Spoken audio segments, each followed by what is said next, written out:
Baby তুমি এত গোসা করেছো কেন? সকাল থেকে তো কিছুই খাও নাই। খাবারটা তো খেয়ে নাও। আমি কিছুই খাবো না, আজকে তো কোনো খাবারই খাবো না আমি। কিন্তু তার আগে তোমার কাছে কোনটা সব থেকে বেশি দামি, এক বস্তা টাকা নাকি মা বাবা? যদি মা বাবা হয় ভিডিওতে একটি লাইক করে চ্যানেলটা সাবস্ক্রাইব করে দিও। লাইক সাবস্ক্রাইব যদি তুমি না করো তাহলে আমি বুঝে নেব তুমি মা বাবাকে একটুও ভালোবাসো না।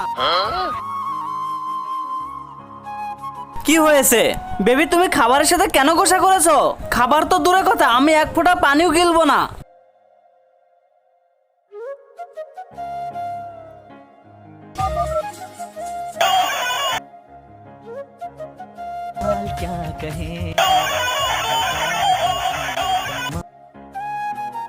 অনেক খাবার খেয়ে ফেলেছি, আর খেতে পারবো না, প্লেটটা এখন রেখে আসি।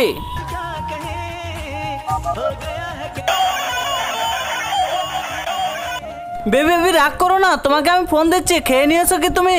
আমি ওর বোন বলতেছি, ও সকাল থেকে 3বার খেয়েছে, এক গ্লাস কোল্ড ড্রিঙ্কস, ভাত এবং রুটি খেয়ে বসে আছে।